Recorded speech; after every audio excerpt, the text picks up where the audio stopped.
एक ऐसा भील वन में रहने वाला, उसके पास में कुछ भी नहीं था, केवल उसने गांव के किसी व्यक्ति को पूजन करते देख लिया था और वो भी पूजन करना प्रारंभ कर दिया।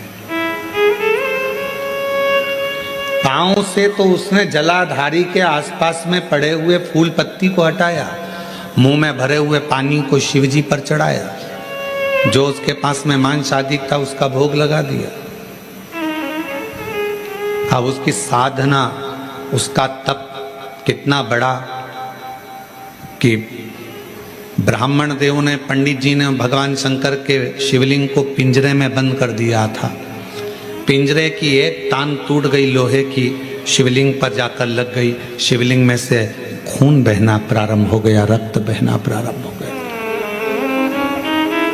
कड़प आया, उसने देखा मेरे शंकर भगवान का नेत्र लग गया, नेत्र में ये लोहे की तान लग गई, आंख फूट गई। हाथ लगाया, खून नहीं रुका, कपड़ा लगाया, रक्त नहीं रुका। तब उसने अपनी त्रिशूल से आंख निकाल ली और वही शिवजी के शिवलिंग पर लगा दी, वही। और भगवान शंकर उसी समय प्रकट हो गए।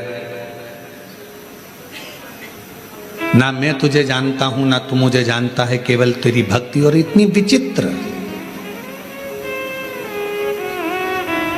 कड़प से पूछा तुझे मांग क्या चाहिए? कड़प ने कहा बस इतना दे दीजिए कि संसार में रहने वाला कोई मनुष्य जिसको कुछ भी नहीं आता, आपका मंत्र भी नहीं आता, आपकी साधना भी नहीं आती, आपकी स्तुति भी नहीं आती, पूजन करने का तरीका भी नहीं आता, अगर वो आड़ी टेढ़ी भी पूजन करे, कैसे भी आपके मंदिर तक पहुंच जाए, बस आप जैसे मुझ पर कृपा करे हो ऐसी ही कृपा उस पर भी कर देना। ये कड़प ने मांगा।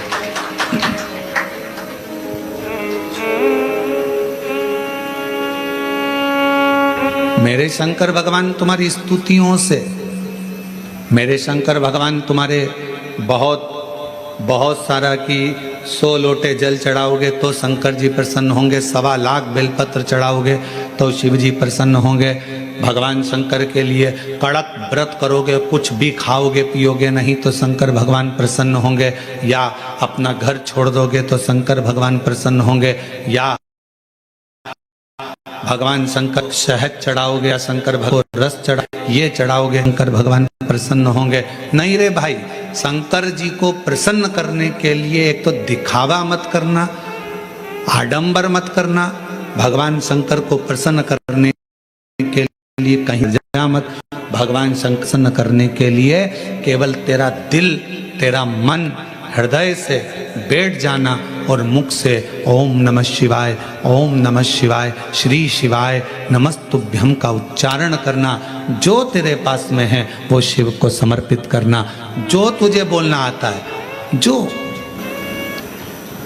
तुम्हारी सूरत, तुम्हारा चेहरा, तुम्हारा रूप, तुम्हारा रंग, तुम्हारा मकान, तुम्हारी गाड़ी, तुम्हारा बंगला, ये सब केवल पृथ्वी तक है।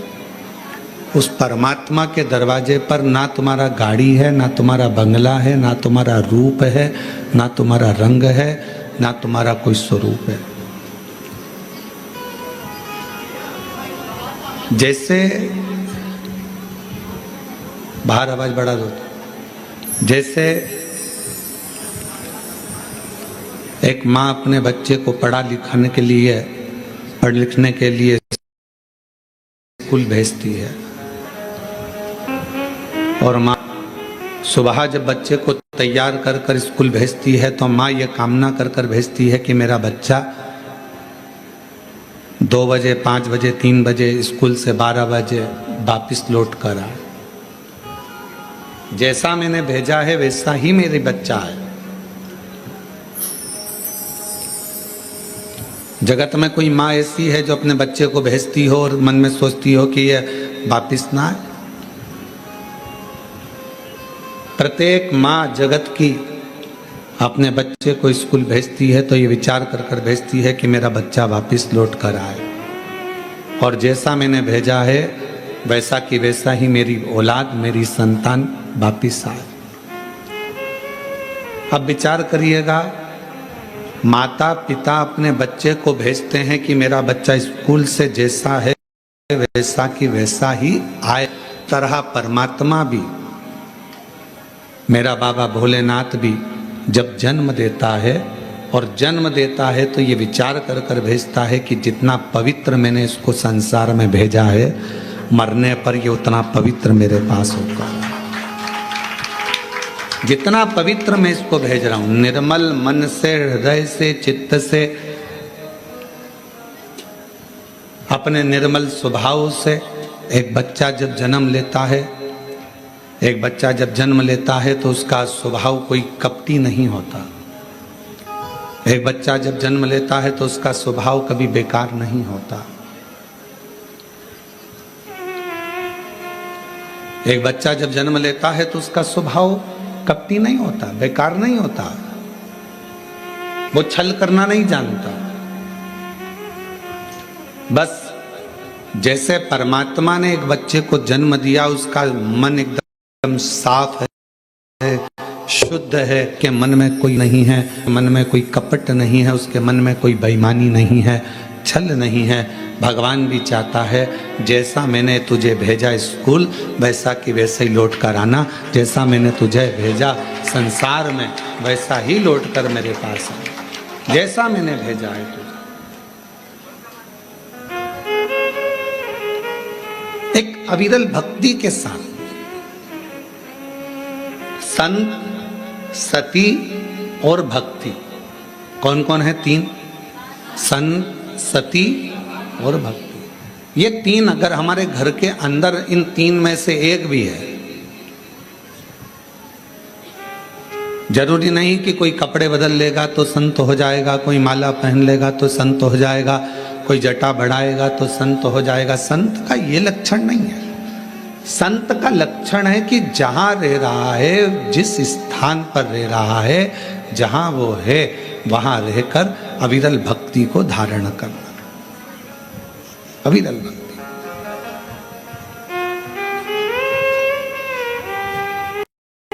जहां वो निवास करे उस अविरल को धारण। संत का लक्षण है संसार की बातों से, संसार की मोह माया से, संसार के सारी दुनिया के संसार के सुख से, भोग से दूर है, वो संत।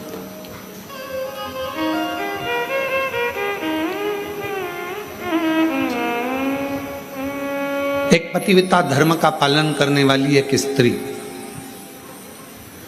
एक नारी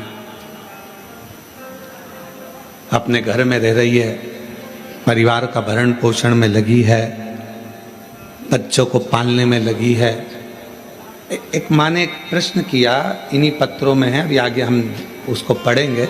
वो प्रश्न में लिखती हैं कि मैं मंदिर तक नहीं जा पा रही हूँ क्योंकि घर में मेरे सास ससुर बीमार है। फिर उसने पत्र में लिखा कि मैं पहले मंदिर जाती थी, अब नहीं जा पा रही क्योंकि सास ससुर हैं, पति खदान में काम पर जाना पड़ता है, बच्चों को स्कूल जाना पड़ता है, तो क्या अब मैं पूजन शिवजी की मंदिर में कैसे करूं? तो मेरा उस बहन से, जिसने पत्र लिखा है, उस बहन से इतना ही कहूँगा कि आप मंदिर नहीं जा सकते, अपने सास ससुर की सेवा कर रहे हो, परिवार की सेवा में लगे हो, ये भी मेरे शंकर की सेवा ही है, ये भी मेरे शिव की सेवा। और दूसरा, आपका मन करता है कि मैं मंदिर नहीं जा पा रही हूँ, मेरे मन में खलबली है मंदिर ना जाने की, तो अपने घर में जो शंकर भगवान का शिवलिंग है, अपने घर में जो शिवलिंग विराजमान है, उसकी सेवा करो, उसको जल चढ़ा लो, उसकी आराधना कर लो, मंदिर में पूजन के बराबर ही फल प्राप्त होगा। आप उस सेवा में तो लोग सास ससुर की भी सेवा कर रहे हो। पंडरीनाथ में हरि विठ्ठल विराजमान है, किसके लिए आए थे? पौंडलिक के लिए। पौंडलिक ने करा क्या था? अपने माँ बाप की सेवा, अपने माता पिता की सेवा। वो तो कभी मंदिर में नहीं गया, ना वो कभी शिवालय गया, ना देवालय गया, ना मंदिर गया, केवल माँ बाप की चरणों की सेवा कर रहा था। इतनी सेवा में लीन हो गया कि भगवान हरि विठ्ठल को आकर, पांडुरंगा नारायण को आकर दर्शन देना पड़ा इतना कीचड़ हो रहा था कि वहां पौंडलिक ने एक ईंट फेंक दी और उस ईंट के ऊपर भगवान दोनों हाथ कमर पर रखकर खड़े हो गए। हरि विट्ठल खड़े हो गए, उसका इंतजार करते रहे। भगवान कह रहे हैं तू आ मेरा दर्शन कर ले। वो कहता है पहले माँ के चरण दबा रहा हूँ, पिता के चरण दबाऊंगा, फिर तुम्हारे से मिलने के लिए आऊँगा। बाद में भगवान से मिलने के लिए आया तो भगवान ने पूछा पौंडलिक तेरी सेवा से मैं प्रसन्न हूँ, मांग तुझे क्या चाहिए। उसने कहा बस इतनी कृपा कर दो, जो अपने माता पिता की सेवा करे उसको तुम ऐसे ही दर्शन देते रहना, करुणा करते रहना, ऐसे ही कृपा करो।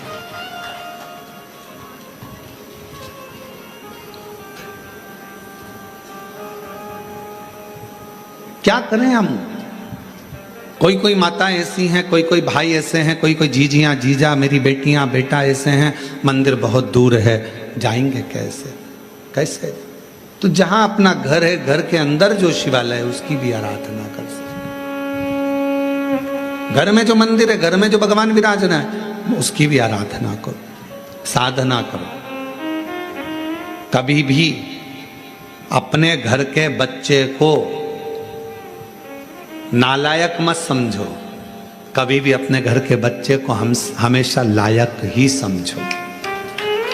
अपने घर का जो बेटा है, कई माताएं अपने बच्चे से कह देती तुझ में अकल नहीं है, तुझ में अकल नहीं है, तुझ में अकल नहीं है। कई माताएं कह देती हैं अपनी अपनी बातों में, वो देखो उसका पति बेचारा इतना कर लेता है, उसका पति वैसा कर लेता है, और तुम तो घर में पड़े रहते हो, तुम्हारे से तो कोई काम बनता नहीं है, ये जाते नहीं बनता, वो काम करते नहीं बनता। अपने घर में, अपने परिवार में ये ना देखा जाए कि कौन कमजोर है। ठीक है, कोई कोई बच्चा पढ़ने में होशियार रहता है, कोई कोई किसी कला में होशियार रहता है। मेरा भगवान किसी को कम तो नहीं रखता, भगवान सबको लेवल बराबर बनाकर रखता है।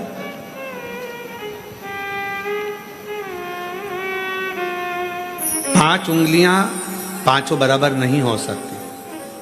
अगर पांचों बराबर हो जाए तो ये मुष्टिका बंध नहीं सकती। इसलिए इस मुष्टिका को बांधने के लिए पांच उंगलियों को भी परमात्मा ने अलग अलग बनाया है, किसी को छोटी, किसी को बड़ी, किसी को मंजली, किसी को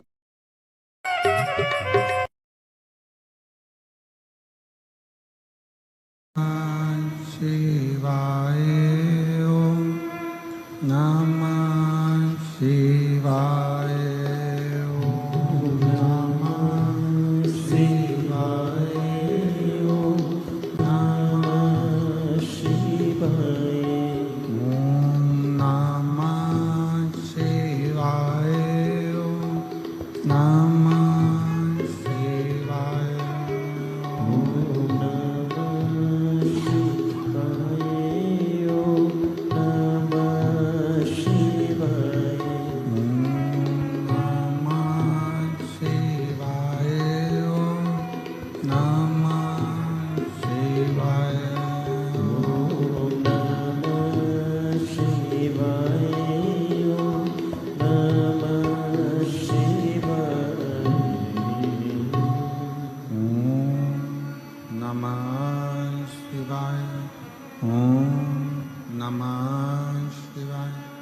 ओम नमः शिवाय ओम नमः शिवाय ओम नमः शिवाय ओम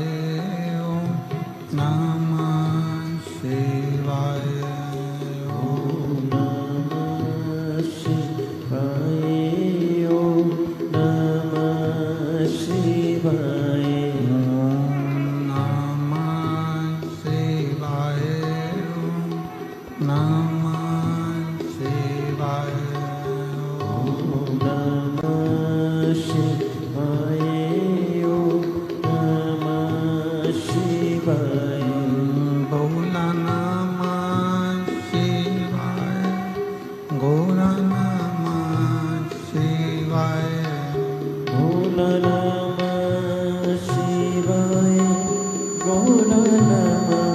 शिवाय ओम भगवान देवादिदेव महादेव की कृपा से स्वयं शिव का एक अंश स्वरूप श्री तारा बाबा जी की ही कृपा, करुणा और उनकी उदारता से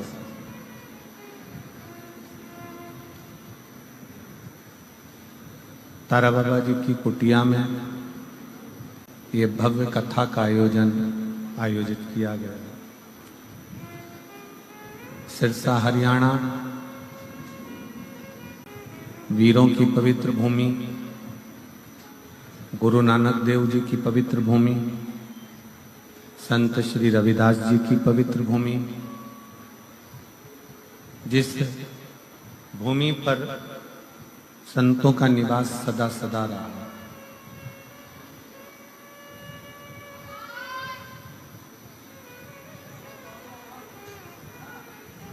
जहां संत सदा रहकर अपना तप, अपनी साधना, भजन कीर्तन स्मरण करते रहे, ऐसी पवित्र धरा पर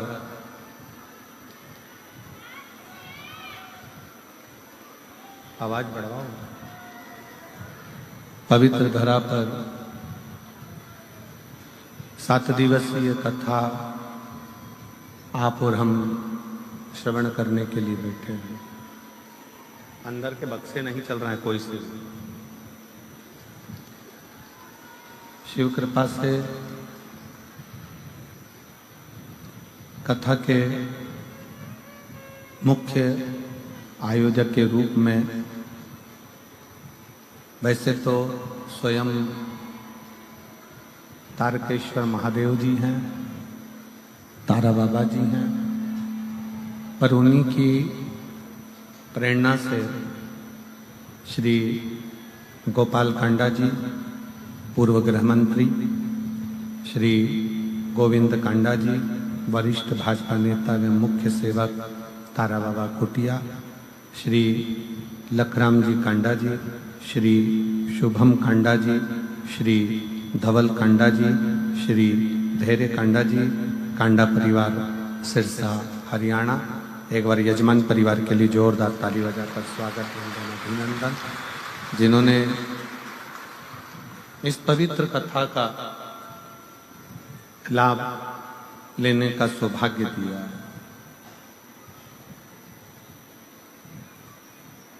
श्री गोपाल कांडा जी भी कह रहे थे वादा किया तो निभाना पड़ेगा, और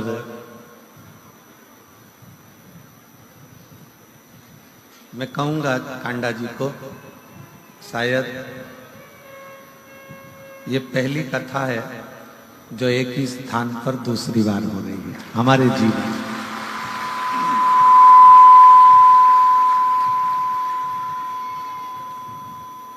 कि एक ही स्थान पर दूसरी बार ये कथा हो रही है, और ये कथा सही मायने में तो कहीं मुझे लगता है कि तारा बाबा जी ही सुनते हैं, इसलिए वो खींच के बुला लेते हैं।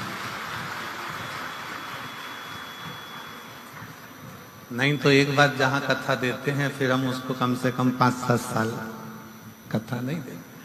पर ना जाने बाबा जी की क्या कृपा है, क्या करुणा है, उनकी क्या उदारता है।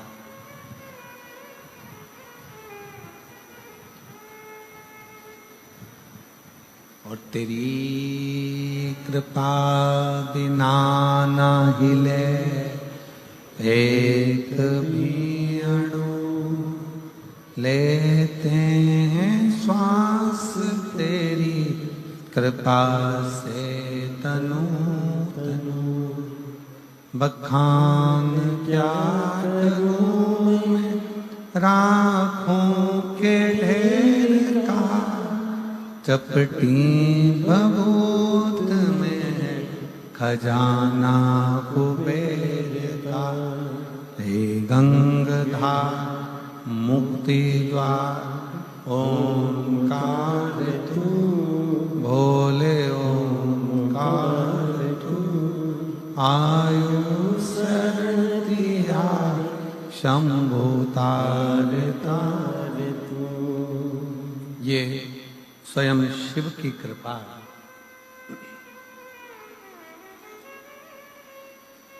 स्वयं ओगरदानी भगवान शंकर की करुणा है।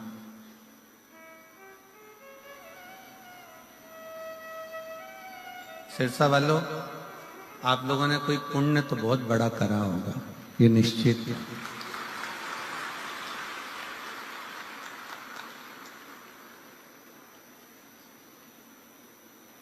लोग तीरथ जाते हैं,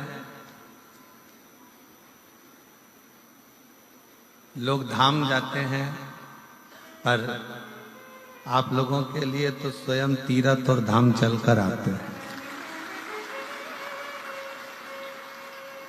स्वयं शिव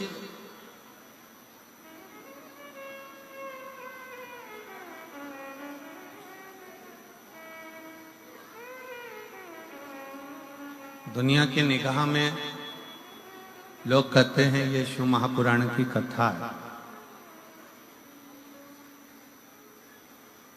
दुनिया की निगाह में लोग कहते हैं ये केवल शिव पुराण है, भगवान शंकर की कथा है। पर यदि हम और आप इस कथा को अगर श्रवण करने के लिए बैठे हैं, शंकर भगवान की इस पवित्र कथा को अगर सुनने के लिए बैठे हैं, शिव कथा यदि आप और हम श्रवण कर रहे हैं, तो यह मानकर चले कि ये केवल एक पुराण नहीं है, केवल एक पुराण नहीं,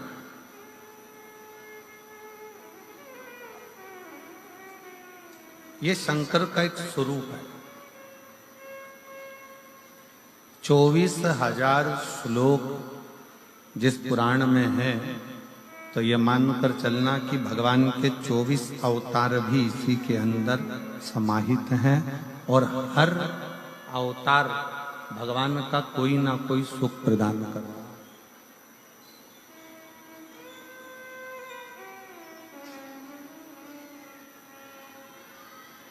जिन संत के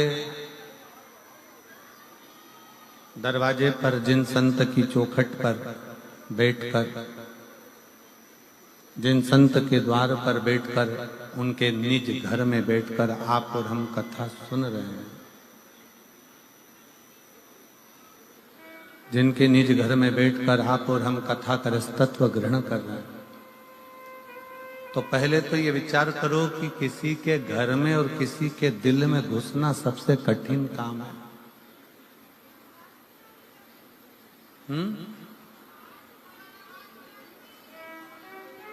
खड़े होके बोलो, आवाज नहीं आ रही है इधर भी।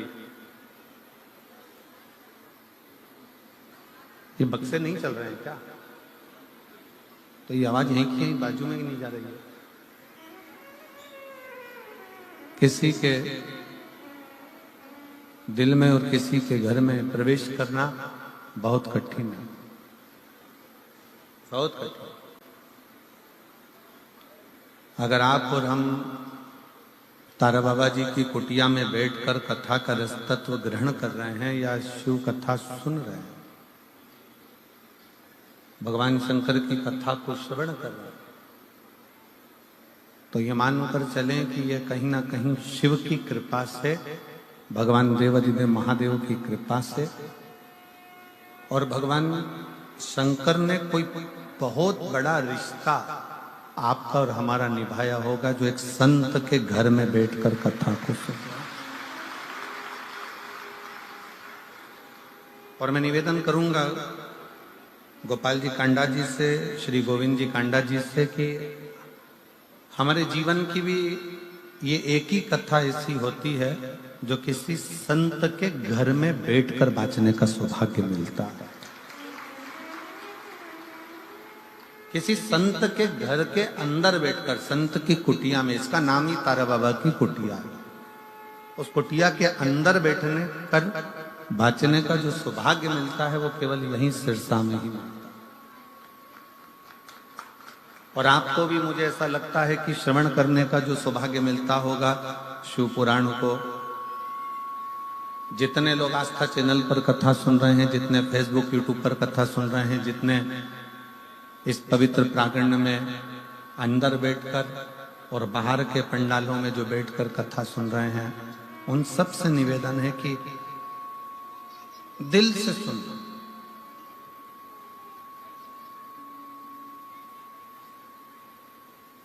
और बोले जितना बन सकता है उतना गुणगान शिव का करना।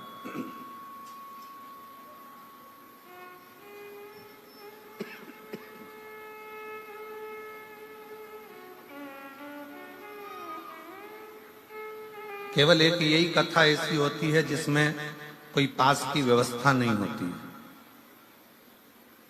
आप आए, पहले आओ, पहले पाओ, आ गए, बैठ जाओ और कथा का रस तत्व ग्रहण करो और अपने घर को जाओ। जहां शिव की भक्ति है, शंकर के दरवाजे पर सबकी समता रखी गई।